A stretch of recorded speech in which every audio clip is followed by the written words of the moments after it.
आम लड़कियों की तरह इन्हें भी पापा ने कहा था, फेल हुई तो करवा देंगे शादी।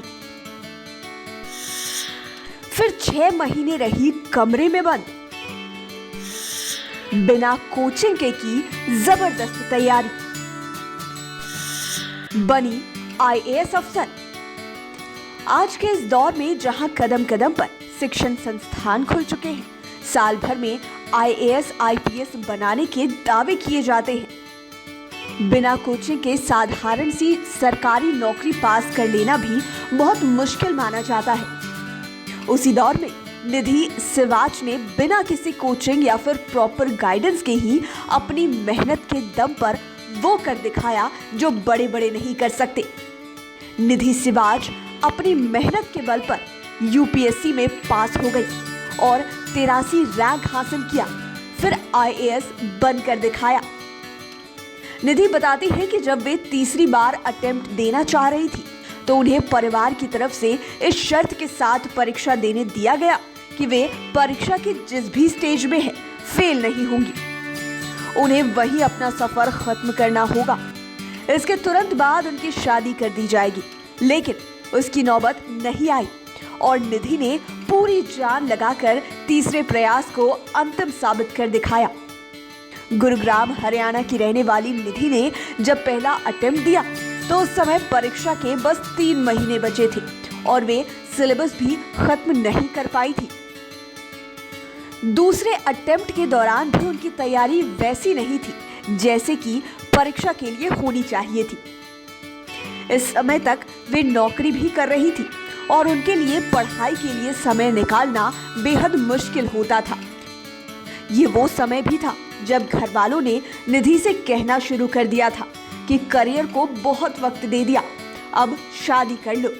घर की बड़ी संतान अगर लड़की हो तो यह प्रेशर कई बार और भी ज्यादा बढ़ जाता है। निधि किसी भी हाल में यूपीएससी के सपने को छोड़ना नहीं चाहती थी। उन्होंने अपने पिता से एक और आखिरी मौके की गुजारिश की। इस बार वे नौकरी छोड़कर अपने घर आ गई और दिन रात मेहनत करने लगी। उन्होंने यूपीएससी की तैयारी के लिए सेल्फ स्टडी का रास्ता अपनाया। निधि के समर्पण का अंदाजा इसी बात से लगाया जा सकता है कि नौकरी छोड़कर यूपीएससी की तैयारी के मकसद से जब निधि ने घर में कदम रखा तो 6 महीने बाद प्री परीक्षा देने के लिए ही वह घर से बाहर निकली।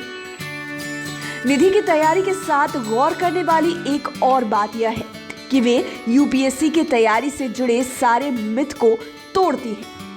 ना उन्होंने कभी कोई कोचिंग ली और ना ही किसी ऐसे ग्रुप में जुड़ी जो परीक्षा की तैयारी करवा रहा हो, और ना ही कभी कोई उनके परिवार से यूपीएससी तो छोड़िए सरकारी नौकरी के लिए भी सिलेक्ट हुआ हो जहां से उन्हें गाइडेंस भी मिल पाए।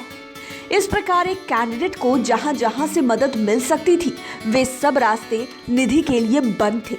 फिर भी उन्होंने न केवल यूपीएससी में सफलता पाई बल्कि अच्छा रैंक भी हासिल कर लिया।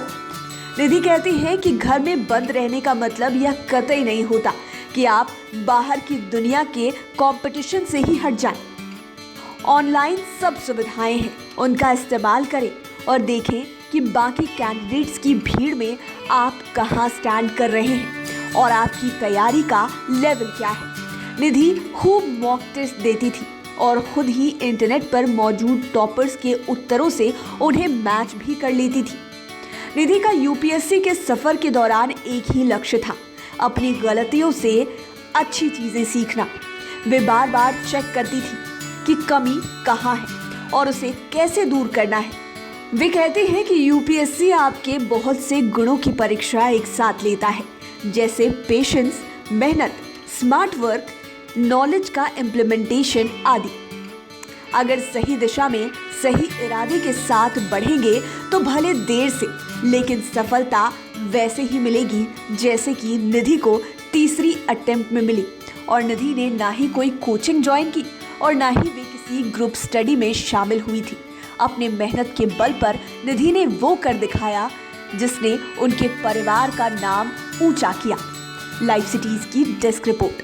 अगर अभी तक आपने हमारे चैनल को सब्सक्राइब नहीं किया है तो ज़रूर कर लें। ये वीडियो फेसबुक पर देख रहे हैं तो पेज को लाइक करें, साथ ही साथ आप हमें ट्विटर पर भी फॉलो कर सकते हैं। धन्यवाद।